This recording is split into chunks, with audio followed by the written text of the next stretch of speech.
तो 12/12/1978 मुरली चल रही थी परोपकारी कैसे बने।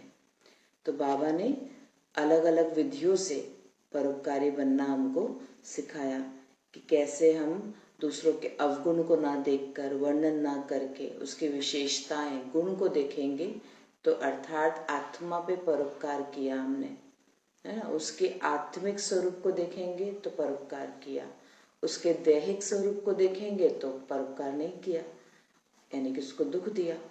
तो देखिए सारी दृष्टि पर कमाल है।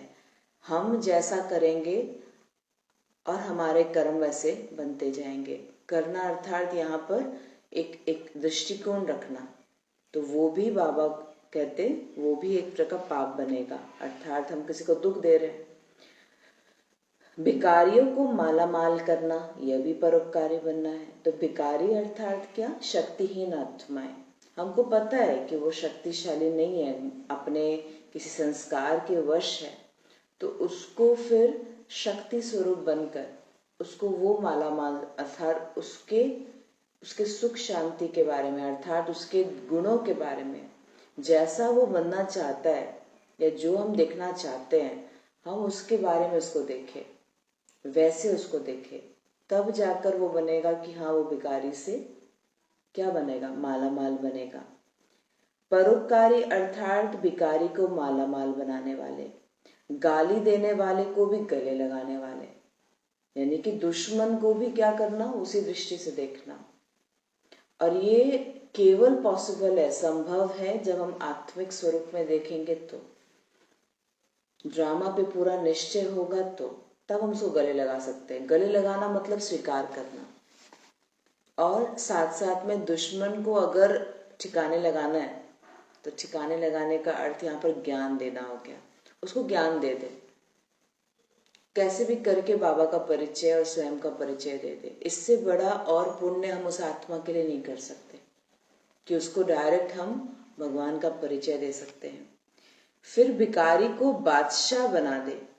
परोपकारी त्रिकालदर्शी होने के कारण हर आत्मा के संपूर्ण सहयोग को सामने रखते हुए, हर आत्मा की कमजोरी को परखते हुए, उसी कमजोरी को स्वयं में धारण नहीं करेंगे, वर्णन नहीं करेंगे, लेकिन अन्य आत्माओं की कमजोरी का कांटा कल्याणकारी स्वरूप से समाप्त कर देंगे। कांटे के बजाय कांटे को भी फूल बना देंगे। ऐसे परोपकारी सदा संतुष्ट मणि रहेंगे, खुद भी संतुष्ट रहेंगे और दूसरों को भी संतुष्ट कर सकते हैं। कमाल यह है कि जो होपलेस में होप पैदा करे। हम बार बार बोलते रहते हैं ना, इनसे तो कुछ नहीं हो सकता, ये तो कभी आगे नहीं बढ़ सकते, ये आत्मा तो कभी कुछ कर ही नहीं सकती, ये चेंज नहीं हो सकती। बाबा कहते कमाल क्या है परोपकारी बनने में, ऐसी होपलेस आत्मा को भी एक आशा की किरण नजर आए। उसके बारे में सबसे पहले तो हमको देखना पड़ेगा, आशा की किरण में हमको देखना पड़ेगा स्कोप कि नहीं ये बदल सकते हैं, मैं समझ पा रही हूँ, ये वशीभूत है, ये भी परिवर्तन होंगे और परिवर्तन आएगा। ये निश्चय तो पहले हमको लाना होगा, अपनी दृष्टि को चेंज करना होगा, तब जाकर सामने वाले केस में क्या होगा, होपलेस केस में भी आशा की किरण नजर आएगी। अब हमको कल्याण की भावना नहीं है, हम ही को लग रहा है कि नहीं ये तो पॉसिबल नहीं है, ये तो बदल ही नहीं सकते, ये तो आसुर के आसुर ही रहेंगे, इसमें ये जो आसुर संस्कार है वो परिवर्तन नहीं हो सकते। तो अगर हमको ही लग रहा है तो फिर तो वो चेंज होगा नहीं। तो वही बाबा कह रहे हैं होपलेस में भी होप पैदा करे।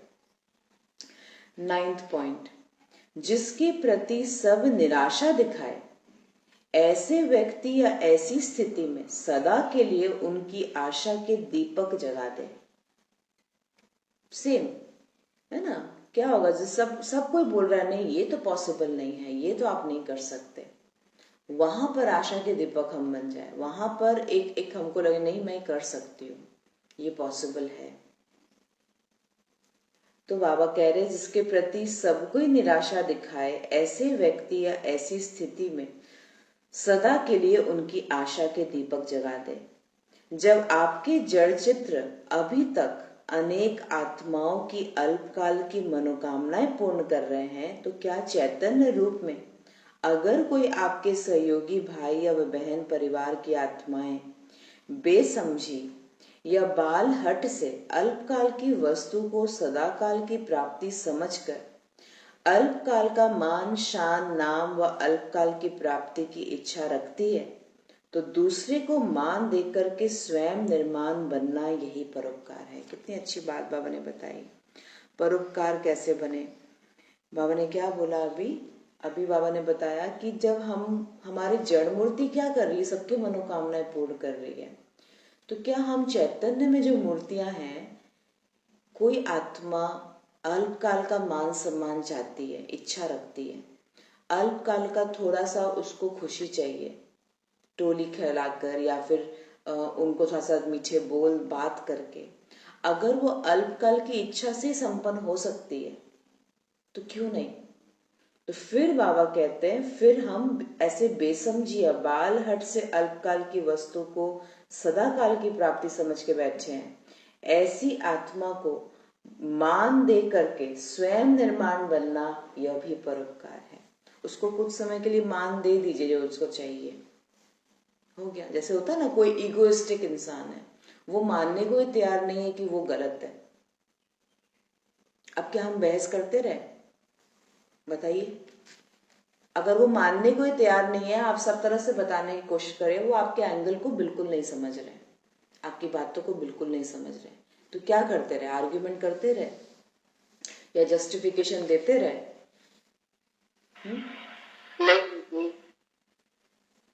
नहीं दे सकेंगे ना। हम बाबा के बच्चे नहीं कर सकते। हमको शांति पसंद है, हमको प्रेम पसंद है, हमको खुश रहना पसंद है। अब आपको समझ आ ही गया, 2-3 बार ट्राई किया आपने बताने की, समझाने की, नहीं मानने को तैयार है, तो हम क्या करेंगे फिर? हम शांति चुनते हैं ना, तो फिर हम अपने ईगो इन द सेंस सच बताने की जो इच्छा है कि नहीं, सच तो बताना पड़ेगा ना, नहीं तो सामने वाला जानेगा कैसे। ये भी सही बात है, पर कहीं कहीं पर समझदारी करना पड़ेगा। जब देख ले कि नहीं, ये आत्मा को आप नहीं बदला सकते, बोल सकते हैं, फिर हम सॉरी बोलकर बातों को वहीं क्लोज कर सकते हैं। उसमें निर्माणता है। उसको आपने मान दे दिया, जो उसको चाहिए, अपने आप को झुका लिए, निर्माण कर लिए। ये कठिन होता है, पीना मुश्किल होता है खुद के लिए, पर जब एक बार आप कर देंगे ना, आपका मन चित्त शांत हो जाएगा और सामने वाले को एक बार तो जरूर लगेगा कि हाँ देखो, वो आर्ग्यूमेंट जीत सकते हैं हमसे, है ना, पर शांति कभी नहीं मिलेगी फिर उनको, ये बात निश्चित है। और हमने क्या चूज किया? शांति को। तो ऐसे करके हम चीजों को क्लोज कर सकते हैं। फिर ऐसे बहुत सारी चीजें हैं, अगर कोई सामने वाले को आप बताने की कोशिश कर रहे हैं कि नहीं बहन, ये चीज ऐसे है, वो हट लगा के बैठे हैं, नहीं नहीं नहीं, आपने जो बोला वो गलत है, फिर हम क्या करेंगे? हम दैवी संस्कार वाली आत्मा क्या करेगी? चुप हो जाएगी। ठीक है, इनको बोलने दीजिए, कोई बड़ी बात नहीं है। जब आप 10 बार बता चुके हैं कि आपको ऐसे नहीं करना है, आप ऐसे नहीं कर सकते, तब भी नहीं कर रही है वो, दैवी संस्कार वाली आत्मा साइड लाइन ले लेगी। फिर आप उनको ज्यादा इंपॉर्टेंस देना, उनको ज्यादा आंसर करना, उनको ज्यादा अप्रिशिएट करना या उनको ज्यादा वो करना, इंपॉर्टेंस देना बंद करना पड़ेगा।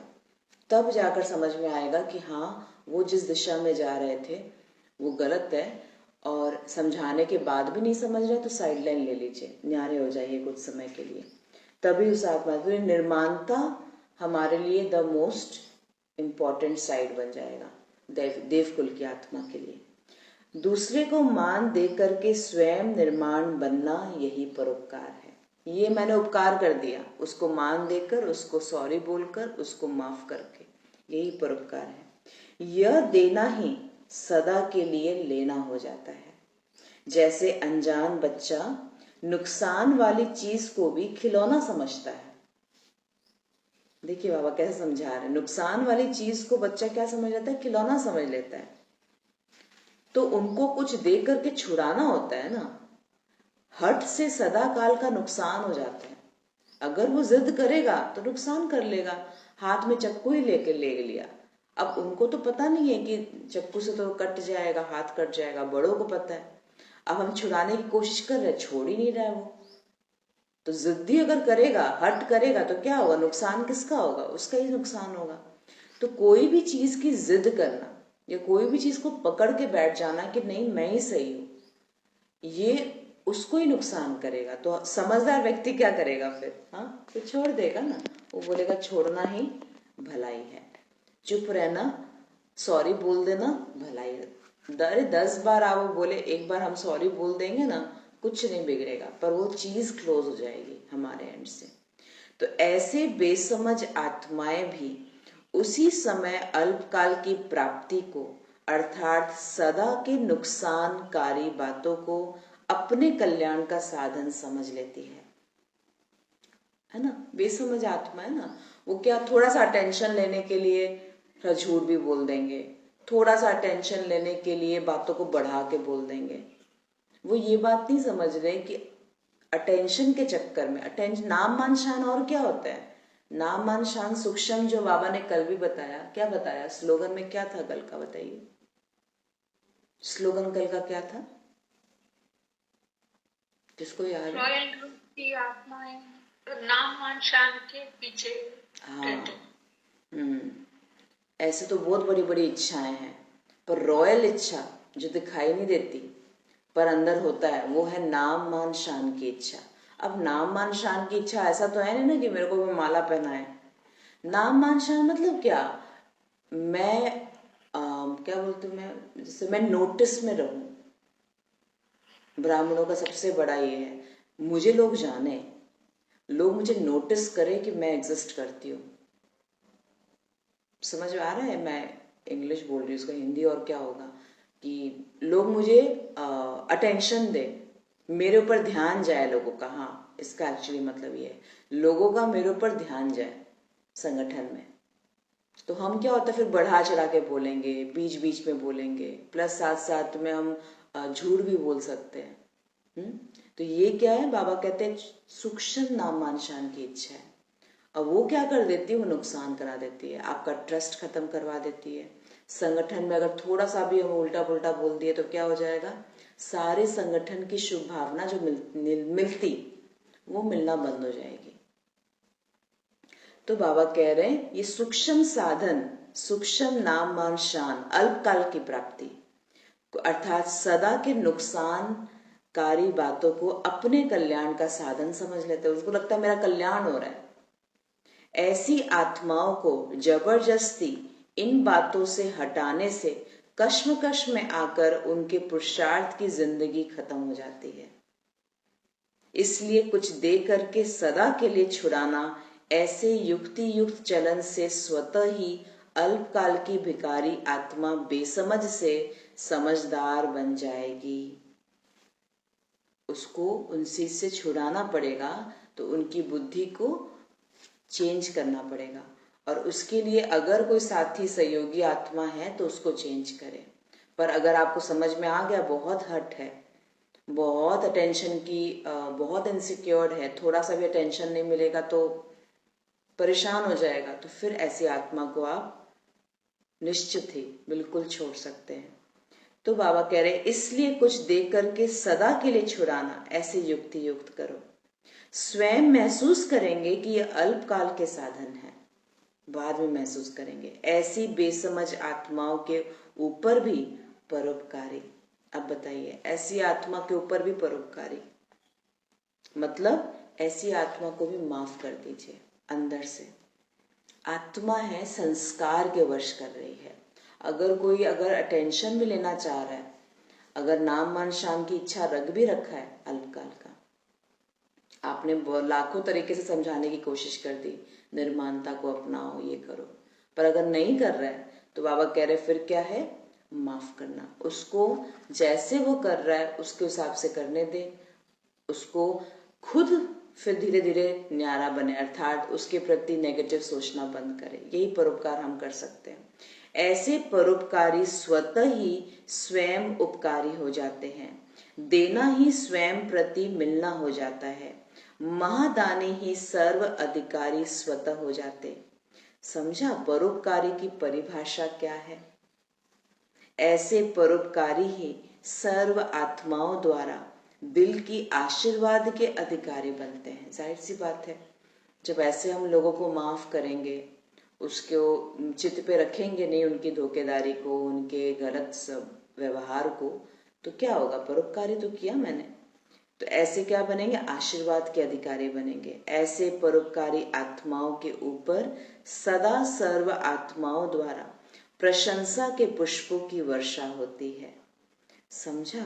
अच्छा, ऐसे बाप समान सदा उपकारी, ये बाबा का डायरेक्ट गुण है। कौन सा गुण डायरेक्ट गुण है जो हम लोग अभी डिस्कस कर रहे हैं? परोपकारी का।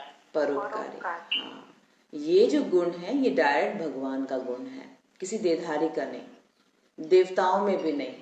देवताओं में भी तो धारण हुआ है ना, ग्रेजुअली होगा, बाप समान बनेंगे, पर सबसे पहले ये बाबा का गुण है।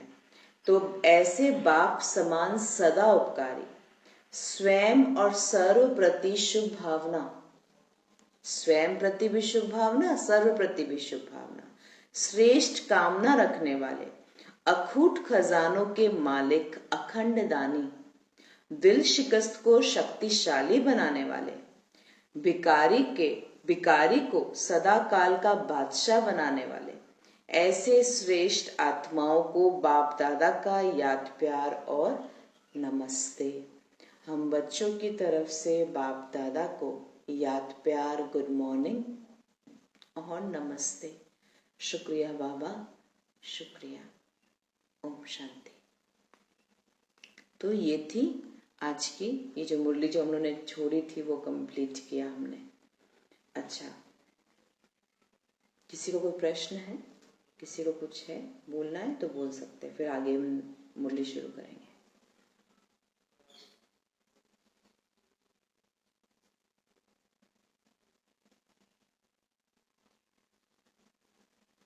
ओके, तो आगे बढ़ते हैं। बाप दादा को अंत सो आदि करने वाले ऐसे ऑलराउंडर पाठधारी परोपकारी ग्रुप चाहिए। जैसे हर विशेष कार्य के अर्थ ग्रुप बनाते हो, तो इस समय ऐसा परोपकारी ग्रुप चाहिए। मतलब बाबा को चुने हुए बच्चे चाहिए जो इस प्रकार का स्वभाव रखते हैं, जो ये गुण को धारण करने की हिम्मत रखते हैं। ऐसे परोपकारी ग्रुप अगर बाबा को मिल जाए ना, तो जैसे बाबा का डायरेक्ट बाप समान आत्माएं पृथ्वी पर है, तो बाबा को बहुत जल्दी जल्दी सत्युग लाने में आराम रहेगा। तो बाबा कह रहे परोपकारी ग्रुप चाहिए जो देने वाला दाता हो, देने वाला दाता हो। जैसे राजा दाता होता है, आजकल के राजे लोग नहीं, संपन्न राजाए सदा प्रजा को देने वाले होते हैं। अगर प्रजा से लेने वाले हुए तो प्रजा ही राजा हो गई ना। प्रजा से लेने वाले हो गए। अब आजकल वाला राजा तो ऐसी होता है ना, बल पावर में है पर जी रहे किससे? प्रजा के धन से जी रहे हैं, वो प्रजा से ही ले रहे हैं। प्रजा का ओपिनियन चाहिए, प्रजा का सहमति चाहिए, प्रजा का धन चाहिए। टैक्स नहीं मिलेगा तो उनका रोजी रोटी नहीं होगा। तो ये सब कुछ तो मिल रहा है प्रजा से ही, अर्थात जनता से ही, है ना। तो बाबा बोलते हैं आज वाला राजा नहीं, राजा अर्थात देने वाला। और ये सबसे ज्यादा कहां पर था? केवल सत्युग और त्रेता और द्वापर के स्टार्टिंग में भी, उस समय तक भी ये था। उसके बाद लेने वाली आत्माएं हो गए, सब प्रजा फिर लेने वाले हो गए। तो बाबा कहते हैं देने वाले, राजा अर्थात देने वाले, संपन्न राजाएं सदा प्रजा को देने वाले होते हैं, लेने वाले नहीं। इसलिए संपन्न राजाएं कभी लेते नहीं हैं, देते हैं। संपन्न राजाओं का हाथ कभी भी लेने वाला हाथ नहीं होगा। ऐसे नहीं होगा, ऐसे ऐसे होगा, मतलब देने वाला, हमेशा हाथ ऐसे रहेगा, देने वाला होगा। स्वर्ग के विश्व महाराजा क्या प्रजा से लेंगे क्या? बहुत ये गहरी लाइन भी है। और ये लाइन केवल बाबा लाइन नहीं बोल रहा, एक वाक्य नहीं बोल रहा, बाबा बहुत बड़ा क्वेश्चन क्रिएट कर रहे हैं। क्या बाबा कह रहे स्वर्ग के महाराजा क्या प्रजा से लेंगे क्या? अर्थात हम क्या किसी आत्माओं से लेने वाले हैं? लेने वाले बनेंगे? सूक्ष्म में मान सम्मान दे दो, सूक्ष्म में मेरे से बात कर लो, मेरा फोन उठा लो, मुझे थोड़ा सा अटेंशन दे दो, मुझे थोड़ा सा भाव दे दो, हाँ, मेरे को मेरे चीजों को वैलिडेट कर दो, मतलब हामी भरो कि हाँ जो हम कर रहे हैं वो सही कर रहे हैं। तो बाबा कहते हैं ऐसे सूक्ष्म में मांगने वाले बन जाते हैं हम लोग, स्थूल में तो नहीं, स्थूल में तो आजकल नहीं मांगते हैं किसी से, सब चीज से धन संपन्न बैठे हैं, धन से है, तन से है, भगवान का दिया हुआ सब कुछ है। स्थूल में क्यों? स्थूल में नहीं मांगते, ऐसे सूक्ष्म में मांगते हैं। फिर क्या है, सेवा का चांस दे दो, मुरली पढ़ाने का चांस दे दो, मांगते हैं ना, अंदर में इच्छा रहती है कि हाँ ये चीज हो, ये चीज मिले। तो बाबा कह रहे हैं ये मांगने वाले तो महाराजा क्या प्रजा से लेंगे?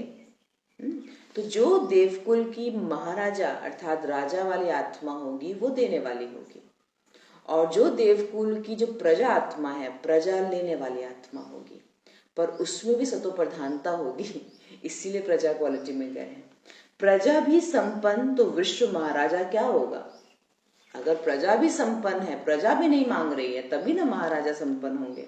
तो जैसे भविष्य दाता बनने का पाठ बजाना है, अभी से ही वो दातापन के संस्कार भरने हैं। नोट, कब से भरने हैं वो दातापन के संस्कार?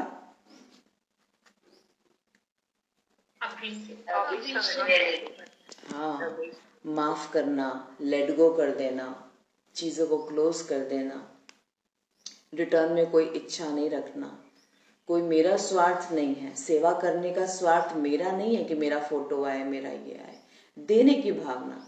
जितना समय मिला है बाबा आपके ज्ञान को, आपसे जो मिला है, प्राप्ति मिली, वो बस दे दे, लौटा दे, है ना। अपना फोटो के साथ में क्लासेस के बाद आजकल कितना होता है, क्लासेस तो पहले तो क्लासेस कराते हैं, उसके बाद फिर धीरे धीरे फोटो भी ऐड करते हैं। ये समझ नहीं पाते कि धीरे धीरे माया एंटर करती है। स्टार्टिंग में थोड़ी आता है इच्छा, स्टार्टिंग में नहीं आता। जब देखते कि लोग पसंद कर रहे हैं आपको, आपके क्लासेस को पसंद कर रहे हैं, आपके कोटेशंस को पसंद कर रहे हैं, अब अपना फोटो भी, नाम भी अटैच कर रहे हैं। ये ज्ञान चिंतन कहाँ से मिला हमको? कहाँ से मिला? कौन है सोर्स देने वाला? खुद को तो नहीं आता था ना, कहीं ना कहीं से तो आया ना। कहाँ से आया? बाबा ने दिया ना। अब हम उसमें अगर अपना मोहर लगा दे, नाम लगा दे, अपना फोटो लगा दे, सोचिए क्या कमाल कर रहे हैं हम लोग। तो बाबा कहते माया धीरे धीरे एंटर करती है, ऐसे तो करती है। आएगा, सबसे पहले वो आएगा कि जो नाम तो एटलीस्ट जाना चाहिए ना, कौन लिख कर दे रहा है, कौन ये सेवा करवा रहा है, कौन पुरुषार्थ करा रहा है, कौन क्रिएटर है। तो क्रिएटर मैं हूं, तो इसीलिए मेरा नाम तो जाए एटलीस्ट। फिर धीरे धीरे आजकल तो एआई आ गया है, तो आजकल तो फोटो लगाना भी बहुत आसान है, तुरंत फोटो लगा दीजिए, हो गया। मान सम्मान, अल्पकाल की इच्छा, वैलिडेशन, अल्पकाल का संतुष्टि, वाओ मैंने किया, मेरा नाम हो गया। तो बाबा कह रहे ऐसे, तो बाबा तो दातापन के संस्कार तो अभी चाहिए। देगा कौन? देगा वही जिसके पास कोई इच्छा नहीं हो, राइट? या और कुछ है इसमें? दे कौन पाएगा? आप ही बताइए, दे कौन पाएगा?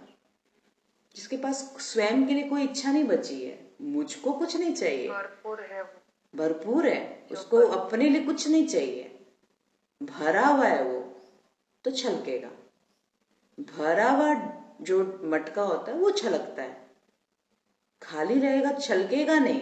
वो छलकने की कोशिश कर सकता है पर छलकेगा नहीं, क्योंकि ओवरफ्लो हो ही नहीं रहा ना, भरा हुआ ही नहीं है। फिर वो कोशिश करेगा, वो फिर दिखावा करेगा, वो चीज बार बार सबका अटेंशन लेने की कोशिश करेगा, देखो मैं भी हूं, मैं भी भरा हुआ हूं, मेरे पास भी कैपेबिलिटी है। ऐसे ऐसे तो बाबा कहते हैं ये सेवा में, साधन में, क्लासेस में, ऑनलाइन में आजकल ये बहुत ज्यादा है। और ये हम लोग समझते हैं नॉर्मल है, नॉर्मल हुआ कर दिया हमने नॉर्मल इसको। एक जन ने किया, दो जन ने किया, तीन जन ने किया ना, तो अब हमको लगता है ये नॉर्मल है। नॉर्मल नहीं है, ये माया है जो धीरे धीरे एंटर करती है।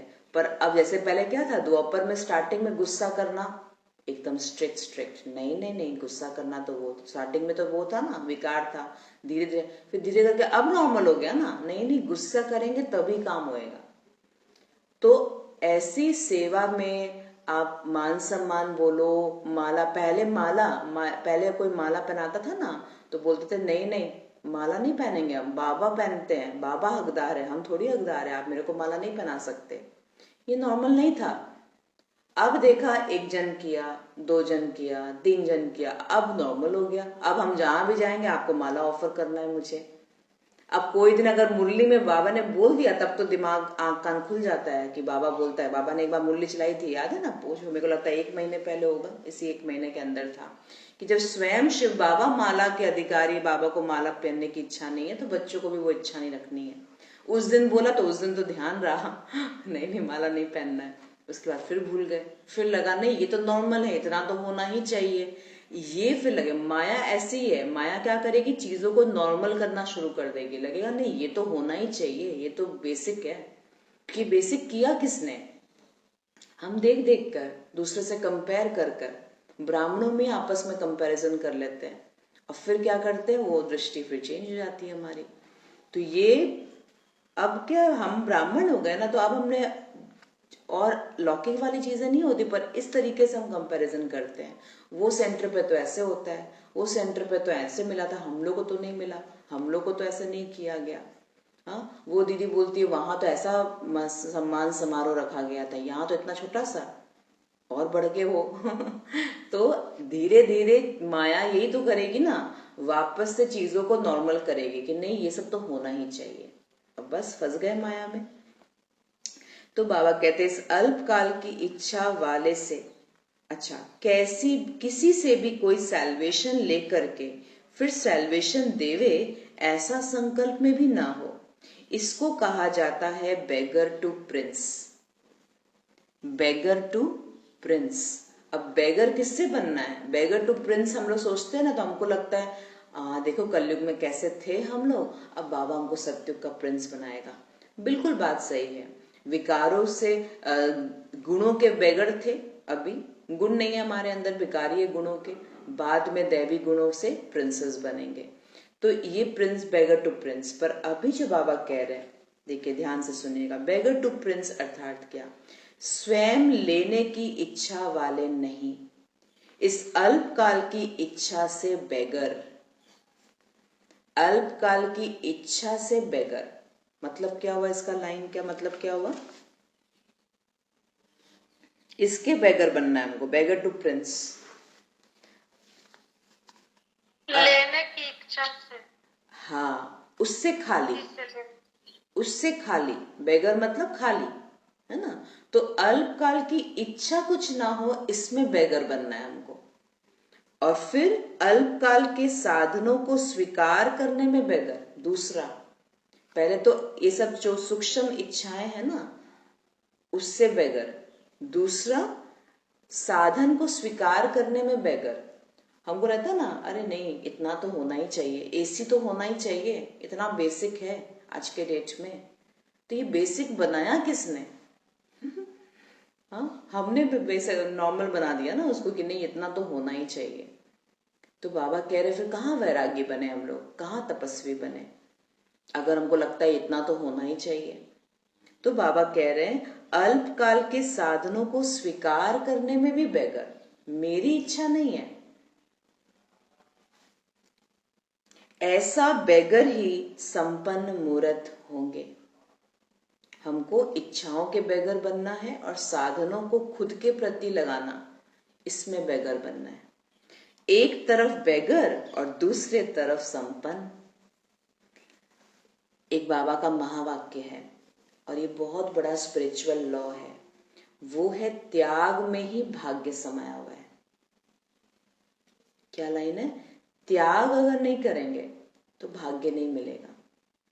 कोई भी चीज का, जिस चीज का, अगर हम बोले ना कि हाँ आज से हम, फॉर एग्जाम्पल लौकिक एग्जाम्पल दे रहे, आज से हम शुगर को नहीं खाएंगे, किसी भी एंगल से शुगर का सेवन नहीं करेंगे, त्याग किया ना आपने, त्याग करेंगे भाग्य मिलेगा, उसने कुछ ना कुछ बेनिफिट डेफिनेटली है, त्याग में भाग्य समाया हुआ है। कोई भी चीज का, हमने कलर ड्रेस का त्याग किया, आज से हम कलर ड्रेस नहीं पहनेंगे, कलर चीजों को हाथ नहीं लगाएंगे, वाइट। हो नहीं सकता कि उस त्याग में भाग्य ना हो, कहीं ना कहीं से आपको बेनिफिट मिलेगा, क्योंकि इसमें त्याग करने में डिसिप्लिन चाहिए, त्याग करने में दृढ़ता चाहिए, आपकी शक्ति पूरी यूज हो रही है और अच्छे वो कुछ नई चीज कर रहे हैं आप, तो त्याग में डिसिप्लिन और दृढ़ता की शक्ति भरपूर मात्रा में यूज होती है। तो कोई भी चीज का त्याग भाग्य से आता है। तो बाबा बोलते हैं इच्छाओं का त्याग करो। हम बोलेंगे नहीं इतना तो होना ही चाहिए, आप एक बार छोड़ के देखिए, बिल्कुल सिंप्लिसिटी लाइफ को बनाइए। नहीं, मुझे इस चीज के त्यागी बनना है, ज्यादा साधनों को यूज नहीं करना है, ज्यादा साधन इकट्ठा नहीं करना है। जितना ज्यादा साधन उतना ज्यादा डिस्ट्रैक्शन। जितना ज्यादा साधन होगा ना आपके कमरे में, आपके रूम में, आपके ऑफिस में, उतना डिस्ट्रैक्शन बढ़ेगा। ये नियम है, ये मैं नहीं बोल रही, ये नियम है, स्पिरिचुअल लॉ है। जितना बॉडी को बॉडी का कंफर्ट देंगे, बॉडी पुल करेगा, बॉडी अपने ओर खींचेगा आत्मा को, आत्मा को उड़ने नहीं देगा, क्योंकि हम बॉडी को कंफर्ट दे दिए ना बहुत ज्यादा। मुझे याद है एक बहन थी, मुझे मिली थी मधुबन में, कुमारी बहन थी। तो एक दिन ऐसे हम लोग वीडियो कॉल में बात कर रहे थे, मेरी दोस्त बनी थी वो, मतलब अच्छी फ्रेंड बनी थी, अब नहीं है, उस समय बातें बहुत होती थी। तो वो भी पढ़ाई पढ़ रही थी और कुमारी थी और जॉब भी कर रही थी बाद में। तो मेरे से कनेक्शन हुआ था क्योंकि प्रोफेशन से मैच हुआ था, तो बात हुई और बहुत दोनों का फ्रिक्वेंसी भी मैच हुआ। उसने मेरे को एक बार अपना वीडियो कॉल में अपना घर दिखाया, तो मैंने बोला कि अच्छा तुम्हारे घर में, मुझे उसके घर में कहीं पर भी बेड नजर नहीं आया। तो मैंने बोला तुम्हारे घर में बेड नहीं है, तो बेड कहाँ सोती हो तुम? कितनी अच्छी बात उसने बताया था, मुझे वो बहुत अच्छा लगा था। बोले कि नहीं मैं बेड इसलिए नहीं रखती क्योंकि अगर बेड रखूंगी तो खींचेगा, दिन में बार बार मैं जाके सो जाऊंगी। उसका वर्क फ्रॉम होम था, वर्क फ्रॉम होम मतलब घर से ही करती थी। तो कोरोना के बाद से तो केवल हफ्ते में 3 दिन जाती थी ऑफिस, बाकी घर में करती थी। तो बोलती जितना अब तो घर पे ही रहना है मुझे, तो अब अगर डिसिप्लिन मेंटेन नहीं करेंगे तो बार बार मेरे को आलस से खींचेगा। तो उसने बेड को ही रैप अप कर दिया, बेड को उठाकर उसको बांध के रख दिया और वो नीचे जमीन पे सोती थी। सोची कोई कमी नहीं थी, अच्छा खासा जॉब कर रही थी वो, पर एक तरह का डिसिप्लिन मेंटेन कर रही थी वो खुद में कि नहीं मुझे बेड खींचेगा ना बार बार, फिर सोने का मन करेगा, तो इसीलिए मैंने बेड को ही रैप अप कर दिया। देखिए ये कोई वो नहीं है, पर त्याग का भाग्य, वो अपने लाइफ में उस डिसिप्लिन को मेंटेन कर रही है। तो उसको पता है ना, शायद डेफिनेटली कमजोरी होगी उसकी, तो देखा ऐसे युक्ति रचो, युक्ति रच के अपने ही कमजोरी को ऊपर दृढ़ता करना पड़ेगा, शक्ति स्वरूप बनना पड़ेगा। तो वैसे करके जब मुझे बहुत, मतलब मैं फोन पे इतनी ज्यादा इंप्रेस हो गई थी, इतना ज्यादा प्रभावित हुई थी, हम बोले ये तो बहुत कमाल की बात है, मतलब ऐसा तो मैंने कभी सोचा ही नहीं। ये भी देखिए संकल्प है।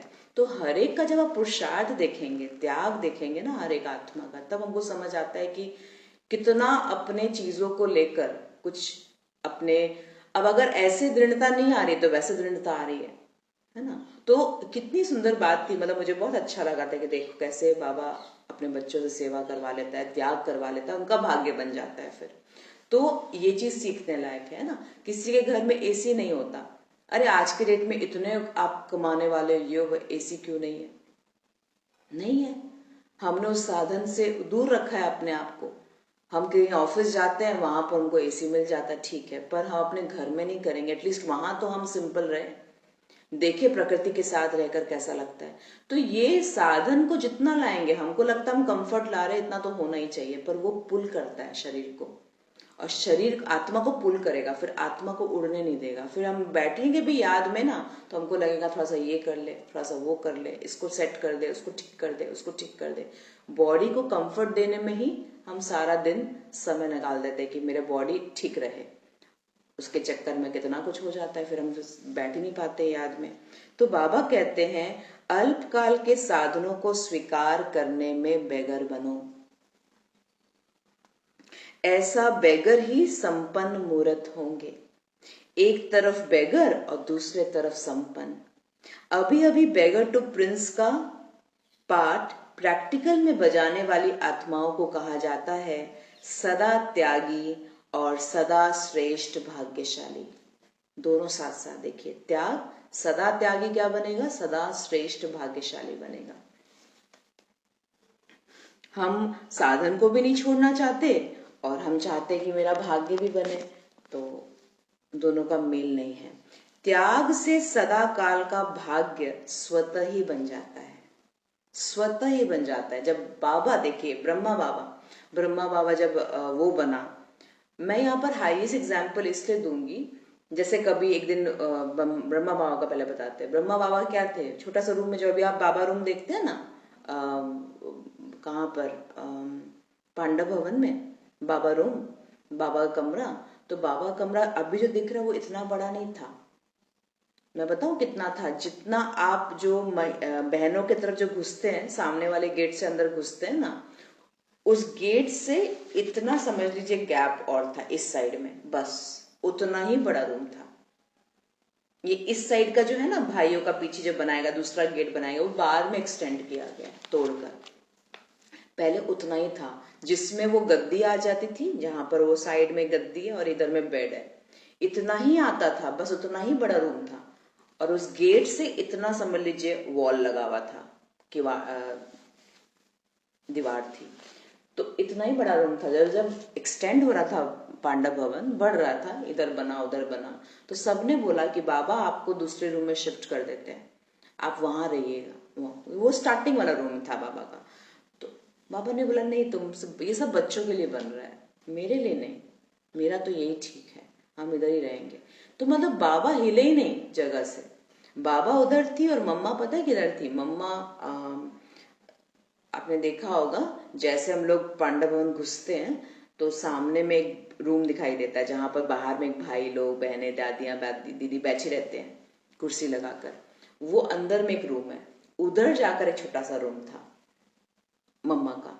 तो उन्होंने अपना कमरा नहीं छोड़ा, मतलब जो छोटा सा रूम था, बहुत ही छोटा वाला रूम, बस उतना ही रूम रखा था, 8x8 का, या इनफैक्ट उससे भी छोटा, तो जिसमें गद्दा अट सके और थोड़ा सा बैठने का जगह हो, बस।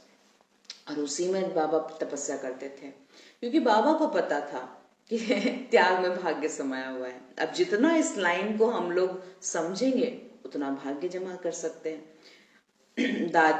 दादियां तो मुझे याद है बताती थी, मतलब जब उनका स्टोरी सुनेंगे तो लगेगा कि भाई कितना तपस्या किए थे। केवल केला और वो सब खा खा के निकल जाती थी सेवा करने के लिए, बाहर खा नहीं सकते, अब सेवा भी करना है, तो वो केला 3-4 तो लेके रखती थी, बस वही बीच में खाते थे और कुछ नहीं। केला और बाजरे की रोटी सुबह बना लेते थे एक ही बार में, और उसको ही फिर खाते रहते थे, वो और केला। प्लस साथ साथ में दादी जान की जब पहली पहली बार लंदन गई, बाहर आउट ऑफ इंडिया, तो बहुत छोटा सा कमरा मिला था रेंट पे, वो भी मिला, तो क्या करते थे, रात को जिस खट्टे पे सोती थी उसी को सुबह संदली बना लेती थी, फिर सुबह उठ के जल्दी उठ के उसको संदली बनाना, वही फिर क्लासरूम बन गया, वही आपका ड्राइंग रूम बन गया, वही कोर्स रूम बन गया, वही मुरली रूम बन गया, वही स्लीपिंग रूम बन गया, सोने का भी। रात को वहीं पर सोती थी, वहीं खाना बनाती थी, और सुबह उठ के सारा सफाई करके उसको संदली क्लासरूम की तरह तैयार करती थी। कोर्स रूम भी वही बनता था। तो इतना तपस्या। और आज हम लोग देखते हैं एसी मंगा रहे हैं, सब मंगा रहे हैं, एसी रूम में जा रहा है, क्लासरूम में नहीं जा रहा है, बहुत सारी बातें। तो जो बात को समझ दो, देवकुल की आत्मा होगी, जो श्रेष्ठ त्यागी आत्मा होगी, वही भाग्य अपना भाग्य बना सकती है। नहीं तो बाकी सब हम लोग यहीं पर यूज करो साधन, सुख मनाओ संगम का। तो बाबा कहते त्याग से सदाकाल का भाग्य स्वतः ही बन जाता है। त्याग किया और तकदीर की लकीर हुई, त्याग किया और तकदीर की लकीर हुई। तो ऐसा परोपकारी ग्रुप जो स्वयं के प्रति इच्छा मात्र अविद्या हो, अखंड दानी हो, जैसे बाबा को देखा तो स्वयं का समय भी सेवा में दिया। देखिए त्याग किया, क्या किया बाबा ने?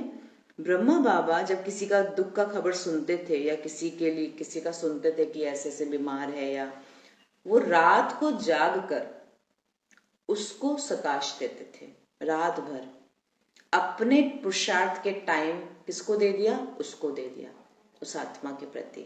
तो बाबा कहते जैसे बाबा को देखा, स्वयं का समय भी सेवा में दिया, स्वयं निर्माण और बच्चों को मान दिया।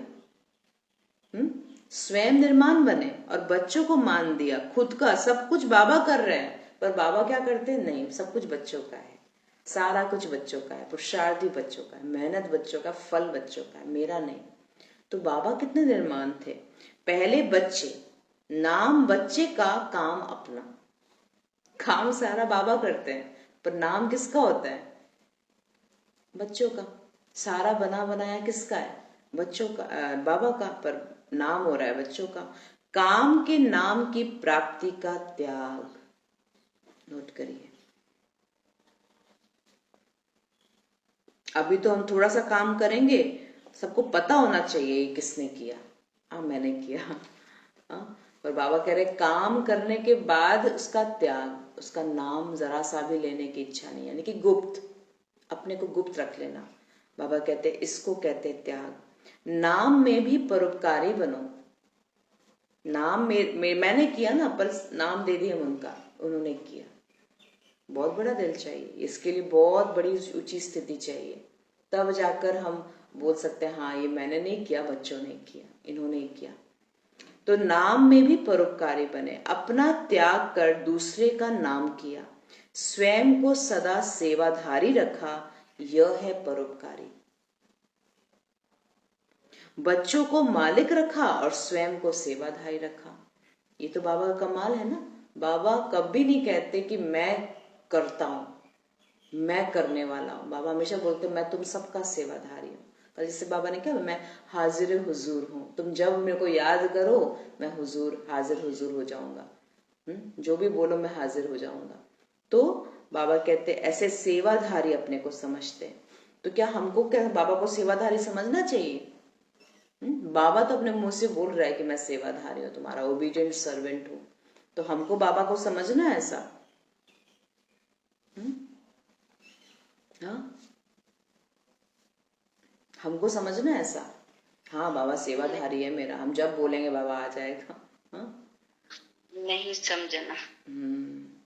अगर कोई ऐसे झुकता है ना, तो हम दंडवत प्रणाम करके झुक जाएंगे। अगर कोई इतना झुका है ना, तो हम उसके पैरों तक झुक जाएंगे। तब सम्मान होता है, तब प्यार, दिल का प्यार नजर आता है कि कोई अगर इतना कर रहा है तो हम उसके लिए और करें। फिर एकदम नीचे बोले कि इससे नीचे तो जा नहीं सकते ना, हम इतना नीचे। तो बच्चों का फर्ज ये बनता है। बाबा बच्चों को सिरताज पर रखते थे, पर बच्चे फिर बाबा को उठा लेते थे कि नहीं बाबा ही है, मैं तो कठपुतली हूं, मैंने क्या किया? कुछ नहीं किया, सब बाबा करा रहा है। कोई बड़ी दादी को बोलता था ना कि आप, अच्छा आप इस संस्था की हेड है, हेड। बोलते हेड क्यों बने हम? माथा खराब करना है अपना हेड बनकर? मैं हेड नहीं हूं, हेड तो एक केवल बाबा ही है। हम सब तो केवल कठपुतली हैं बाबा के, मैं कोई हेड इंचार्ज नहीं हूं। और अभी जितने भी बोलो आप सब बीच बीच में बोलते मैं संचालिका हूं, मैं इंचार्ज हूं इस सेंटर की, मैं हूं। कितना फर्क पड़ जाता है ना। तो बाबा कहते हैं बाबा बच्चों को मालिक रखा तो स्वयं को सेवाधारी रखा। तो मालिकपन का मान भी दे दिया, शान भी दे दिया, नाम भी दे दिया। कभी अपना नाम नहीं किया, मेरे बच्चे। हमेशा बाबा ने क्या किया? मेरे बच्चे। तो जैसे बाबा ने नाम मान शान सबका त्याग किया, परोपकार किया, स्वयं का सुख बच्चों के सुख में समझा, बच्चों की विस्मृति कारण दुख का अनुभव सो अपना। दुख समझा, दुख समझे ना बाबा। बच्चों की गलती भी अपनी गलती समझकर बच्चों को सदा राइचियस बनाया। देखिए एक और परोपकारी, गलती बच्चों की, पर उसमें अपनी गलती को मानना कि नहीं कहीं ना कहीं परवरिश में मेरी कमी रह गई, जरूर मेरा। इसमें दादी का वो बात याद आ रहा है, आई थिंक सुनाए भी थे यहाँ पर, है ना। कोई बहन आकर दादी जानकी के सामने झूठ पे झूठ बोले जा रही है, झूठ पे झूठ। तो बगल में जो बहन अनुभव सुना रही थी, वो दादी को देख रही है और उस बहन को देख रही है, और उस बहन को भी पता था कि झूठ बोल रही है। और देख रही है दादी कोई प्रतिक्रिया नहीं दे रही है, दादी कोई रिटर्न में कुछ नहीं बोल रही। दादी को पता चल रहा है कि झूठ बोले, बोले हमको ही पता लग रहा था कि झूठ बोल रही है, तो दादी को नहीं पता लगेगा, बिल्कुल पता लगा था, पर दादी ने एक प्रतिक्रिया नहीं दी। दादी जानकी ने हो गया बोल बाल के चली गई वो। बाद में ये बहन ने दादी से पूछा, दादी आपने क्यों नहीं बोला, आप बोलते ना कि वो झूठ बोल रही है सारा चीज। तो दादी एकदम गंभीर में चली गई, साइलेंस में चली गई। तो बोले दादी आप क्या सोच रहे हैं बताइए, क्योंकि ये बहन को क्या था कि दादी कैसा अनुभव करती है, क्या पुरुषार्थ चलता है उनका, वो चीज समझने के लिए पूछती रहती थी। तो दादी ने बोला, थोड़ा देर बाद बोला कि दादी ये बात पे गौर कर रही है कि मेरे सामने झूठ बोली, मतलब मैंने उसको उतना छूट नहीं दिया, मतलब मैंने उसको इतनी अप्रोच मैंने नहीं करवाया अपने लिए, मतलब मैंने उसको इतना भी परवरिश अच्छे से नहीं सिखाया कि मेरे सामने वो झूठ बोल रही है, इतना उसको इतना भी आ गया, यानी कि मेरी परवरिश में, मेरी पालना में कोई कमी रह गई। उसकी गलती नहीं है, गलती मेरे अंदर है। मुझे बाबा से माफी मांगना पड़ेगा कि मेरे साथ रहने वाली सहयोगी आत्मा मेरे सामने झूठ बोल रही है। तो ये कभी हम बोलते हैं ना कि उनकी दृष्टि खराब चली गई, उन्होंने मेरे चाल चलन देखना है ना मेरे को। हम उनको तो दोष दे देते हैं कि भाई ने ऐसी दृष्टि रखी, पर भाई ने ऐसी दृष्टि रखी क्यों? चंद्रमणि दादी को बोला गया, कोई भाई ने बोला कि दादी आप मेरे सिर के ऊपर हाथ रख दीजिए, आप कर दो, ऐसे कर दो तो मेरा कल्याण हो जाएगा। तो चंद्रमणि दादी बोलती मैं क्यों हाथ रखूं, बाबा का हाथ तुम्हारे सिर पर है, मैं क्यों रखूंगी? उतना भी ध्यान, श्रीमत, हर चीज को सामने बाबा बैठा है, मैं क्यों, कौन होती हूँ तुम्हारे सिर के ऊपर हाथ रखने वाली? तो उसमें दृष्टि वृत्ति कैसे खराब जा सकता है जब आप भगवान को सामने हर समय बाबा को सामने रख दे रहे हैं कि बाबा करेगा, बाबा है तुम्हारा सब कुछ। तो किसी की हिम्मत तभी होती है जब हमारे अंदर कोई ना कोई कमजोरी होती है। हिम्मत हो नहीं सकती, कोई आपके सामने कितना भी करे, पर आपके सामने वो वृत्ति खराब, चंचल वृत्ति आ नहीं सकेगी, क्योंकि आप स्ट्रांग है, आप शक्ति स्वरूप बने हुए। तो मेरे चाल चलन में, मेरे वृत्ति में, मेरे देह अभिमान में जरूर कहीं ना कहीं आकर्षण है, या फिर मैं उस चीज से कमजोर हूं, तब जाकर सामने वाले का दृष्टिवृत्ति खराब हो रहा है। तो बाबा कह रहे हैं ऐसे अपने को, ऐसे बाबा कहते हैं सेवाधारी समझा और त्याग परोपकार बनना है, कि दूसरों की गलती को भी स्वयं की गलती समझना। इसमें एक और मतलब देखिए इसमें कितनी सारी है, सारी दादियों ने ऐसे कर रखा है। जब दादी जानकी के पास में ऐसा केस आया था तो क्या हुआ था कि किसी भाई ने उनके प्रति कोई लेटर लिख दिया, यज्ञ में थे ना, कोई भाई ने उनके प्रति कोई लेटर लिख दिया। अब वहां पहले क्या होता था, सब लेटर पहले आता था बाबा के पास, मम्मा के पास, फिर बाबा मम्मा पढ़ते थे, फिर उस जिसके लिए लेटर था वो उसको दिया जाता था। जैसे घर से आता था ना, पत्र आता था, तो पहले वो लोग बाबा मम्मा के पास आता था, फिर वो जाता था। तो वो भाई ने लेटर लिख दिया उस दादी जानकी के प्रति, है ना, तो लिख दिया तो आ गया, बाबा ने पढ़ लिया, तो फिर बाबा मम्मा ने बुलाया दादी जानकी को कि ऐसे ऐसे है, भाई आपसे आकर्षित है, भाई आपको लेटर लिख रहे हैं। दादी जानकी एकदम साइलेंट हो गई। बाबा ने बोला बोलो क्या बोलना चाहती हो तुम, क्या है बताओ, सब कुछ है। तो बोले कि बाबा बताओ मैं क्या करूं उस भाई का। तो दादी जानकी ने बोला बाबा उसका दोष नहीं है, उसकी कोई गलती नहीं है, जरूर मेरे अंदर कोई कमी होगी, मेरे किसी चाल चलन ने उसको इतना बड़ा मौका दिया, ये आज हुआ है अगले बार कभी नहीं होगा, आगे से कभी नहीं होगा। तो उन्होंने गहराई से खुद की चेकिंग की कि मेरे कौन से लूज संस्कार उसको ये मौका दे दिया कि उसने लेटर लिख दिया, वो भी बाबा मम्मा के सामने। तो कहीं ना कहीं हमको अपने आप को नजर को देखना पड़ेगा कि कहीं ना कहीं मैं लूज हूं किसी चीज में, तभी जाकर सामने वाले को मौका और इतनी हिम्मत हो रही है कि आपके सामने बोलने का भी हिम्मत हो गया कि भाई आपको मैं पसंद करता हूं या जो भी है। ये तो बहुत ही वो बात है, पर ऐसा होता है बिल्कुल होता है। और ऐसा नहीं सोचेंगे कि हम केवल छोटे कुमारियों के साथ ही ऐसा होता है, नहीं, बड़ों के साथ में भी होता है। पर अगर श्रीमत में रहेंगे, आत्मिक दृष्टि में रहेंगे, तब ये मौका हम दूसरे को नहीं दे पाएंगे। नहीं तो होगा, लूज होएंगे, थोड़ा सा भी लूज होएंगे, सामने वाला मौका का फायदा उठाएगा, मौका देखेगा। तो बाबा कह रहे ऐसे दूसरे की गलती को भी खुद की गलती को समझना, परोपकार बनना। बच्चों की गलती भी अपनी गलती समझकर बच्चों को सदा राइचियस बनाया, इसको कहा जाता है परोपकारी। आजकल ऐसे ग्रुप की आवश्यकता है जो दूसरे की कमजोरी समाप्त कर कर शक्ति देते जाए। ऐसे सब बन जाए तो क्या हो जाएगा। अब देखिए क्या होता है, परिवार है, आप लौकिक परिवार में क्या करते हैं, आपके बेटे ने या आपकी बहू ने कुछ कर दिया, कोई भी बाहर कुछ गलती करके आ गए, तो हम क्या करेंगे as a mother, as a father, क्या करेंगे हम लोग? समझाएंगे दीदी, फिर कहेंगे कोई बात नहीं, आगे से ध्यान रखना, दोबारा गलती न हो। हाँ बिल्कुल ना, ऐसे करेंगे, उसको समझा देंगे। पर बाहर क्या वर्णन करेंगे, मेरी बहू ने ऐसे कर दिया, मेरे बेटे ने ऐसे गलती किया, हम फैलाएंगे उसको, उस बात को कि हाँ देखो क्या किया मैं। घर की बात बाहर नहीं जाए। हाँ, कोई बोलेगा तो भी कहेगा आपने कहीं गलत सुन लिया होगा, ऐसा कुछ नहीं है। हाँ, उसको क्या ढकेंगे ना, गलती को अपनी गलती समझेंगे। मेरे परिवार के मेंबर ने किया तो मतलब सोचेंगे मैंने किया, तो क्या करेंगे, हम फैलाएंगे तो नहीं ना, हम अपने अंदर रख लेंगे, अपने अंदर बात को घुसा लेंगे कि नहीं, बाहर तक नहीं जाए। तो ठीक वैसे ही बाबा कहते हैं कि ब्राह्मण परिवार मेरा साथ में जो सेवा साथी है, भल ब्लड रिलेशन नहीं है मेरा उसके साथ में, पर है तो मेरा बाबा का बच्चा, तो उसकी गलती को फिर हम अपनी गलती माने। पालना देने वाला खुद समझ लेता है कि हाँ मेरी गलती है, इतना मौका कैसे दिया मैंने।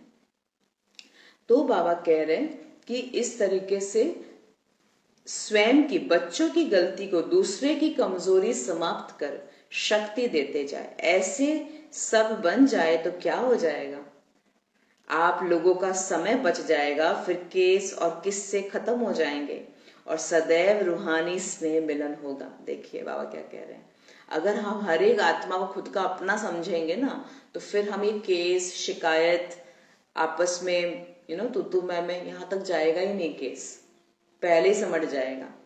तो विश्व कल्याण के कार्य में तीव्र गति आ जाएगी। अभी तो कितने प्लान्स बनाने पड़ते हैं, कई प्लान्स अर्थात बारूद बिना तो कार्य किए भी खत्म हो जाते हैं। जैसे बारूद कभी कभी जलता ही नहीं है, वहीं खत्म हो जाता है। लेकिन विश्व कल्याण का तीव्र गति में संकल्प किया कि इस समय यह बात होनी चाहिए, और चारों तरफ निमित्त मात्र क्या किया और आवाज बुलंद हुआ, इतना होना चाहिए। जैसे साकार बाबा को देखा, नॉलेज की अथॉरिटी के साथ साथ नॉलेज द्वारा अनुभवी मूर्त की भी अथॉरिटी थे बाबा। जिस अथॉरिटी के कारण हर बोल में नॉलेज के साथ साथ अनुभव भी था, तो डबल अथॉरिटी थी। ऐसे ही हर बच्चा डबल अथॉरिटी से बोल बोलेगा तो अनुभव का तीर लगेगा। एक होता है हम सुनकर ज्ञान सुना रहे, एक होता है उसको समझकर, उसके पे चिंतन करके, उसको एक्सपीरियंस कर लिया हमने, अनुभव किया, और फिर हम अगर कोई चीज को रख रहे हैं, तब आप उसका जोर लगेगा। जिसे बोलते हैं ना, ज्ञान में योग का जौहर चाहिए, ज्ञान के तलवार में योग का जौहर चाहिए। मतलब क्या, पहले हम खुद में धारण करें, खुद में उसको समझे कि हाँ ये चीज मेरे लिए कितनी इंपॉर्टेंट है। और जब आप उसको एक्सप्लेन करेंगे ना, वो डायरेक्ट हिट करेगा सामने वाली आत्मा को। क्यों? क्योंकि आपने ये अनुभव के आधार पे बोला, जो बाबा अभी बोल रहे हैं। ब्रह्मा बाबा डबल अथॉरिटी से कार्य करते थे, नॉलेज भी था, साथ साथ में अनुभव भी करते थे तुरंत। जैसे बाबा ने अगर बोला पर चिंतन से ये होता ही होता है, बाबा उसको इमिडिएटली उसको अनुभव करते थे। अब नेक्स्ट जैसे सिचुएशन आया पर चिंतन का, उस समय ज्ञान को यूज करते थे, अनुभव करते थे, क्या फाइट चल रहा है अंदर, क्या अंदर दुविधा चल रही है, कहाँ अटक रहा हूं मैं, कौन सा संस्कार बीच में आ रहा है ये श्रीमत की पालना करने के लिए। एक्सपीरियंस हो गया ना आप, अब आपको पता लग गया कि हाँ कैसे होता है। अंदर तूफान चल रहा है, बाबा बोलता है तूफान भल चले, पर कर्म इंद्रियों से कर्म नहीं करना। तो जब भी सिचुएशन आएगा फिर देखेंगे अच्छा कितना कौन हावी हो रहा है, तूफान हावी हो रहा है या मैं आत्मा उसको कंट्रोल कर पा रही हूँ, कर्म इंद्रियों तक जाने नहीं दे रही हूँ, यहां तक आ गया उसको मैं जवाब दे दूं, जवाब दे दो, कर्म इंद्रियों से बोले नहीं हम, वहीं पर पी गए उसको। तो क्या हुआ, ये हुआ, आप समझ पाए, एक्सपीरियंस हो गया ना। अब आप किसी को भी समझा सकते हैं कि क्या परेशानी आती है, इस श्रीमत को फॉलो करने में क्या क्या आता है प्रॉब्लम, तभी आप लिंक कर सकते हैं। जो अनुभवी आत्मा होगी वो लिंक कर पाएगी प्रैक्टिकल सिचुएशन से। इस ज्ञान के पॉइंट को ऐसे यूज करेंगे ना तो देखो ऐसे से प्रॉब्लम आएगा, फिर ये प्रॉब्लम इसको हम ऐसे पार कर सकते हैं, या उसके ऊपर थोड़ा मेहनत करेंगे तब जाकर हमको सक्सेस मिलेगा।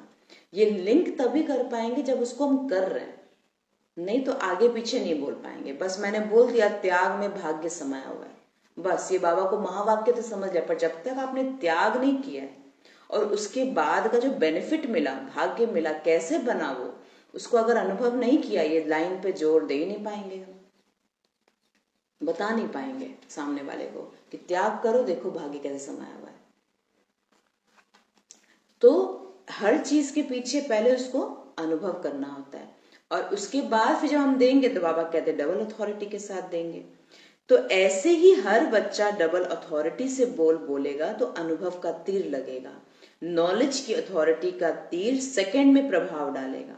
स्वरूप और बोल दोनों अथॉरिटी की हो तब सफलता सहज मिलेगी, तब सफलता सहज है। नहीं तो यही कहते हैं नॉलेज तो बड़ी अच्छी है, ऊंची है, लेकिन धारणा मुश्किल होता है, धारणा होना मुश्किल है। तो धारणा मूर्त, धारणा स्वरूप प्रैक्टिकल में दिखाई दे।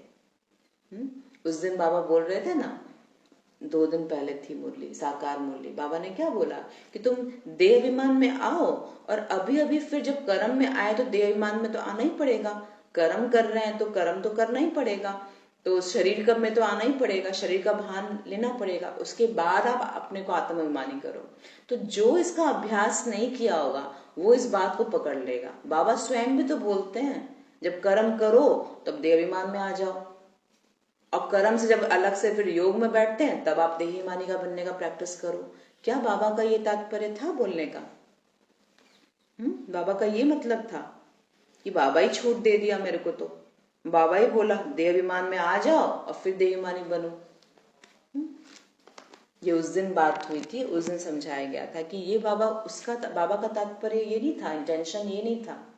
इसी को बोलते हैं अर्थ का अनर्थ कर देना, समझते नहीं है उसका अनर्थ करें, बाबा का बात को पकड़ लेते हैं। अरे बाबा ने मुरली में बोला है ड्रामा, तो ड्रामा बोलकर अपने आप को हम साइड लाइन कर लेते हैं। बाबा का भाव वो नहीं था, बाबा का भाव ये था कि कर्म योगी फिर बनना पड़ेगा हमको। अब कर्म योगी बनने के लिए क्या क्या करना पड़ेगा, जिससे कि उस शरीर जो देवभान में आकर जो मैं कर्म कर रही हूँ उसका प्रभाव ही मुझ पर ना पड़े। तो फिर बाबा स्विच की बात बता रहे थे, पर अगर पकड़ने वाला होगा ना गलत, तो वो मुरली पढ़ाते पढ़ाते भी गलत दिशा में लेके चला जाएगा आत्माओं को।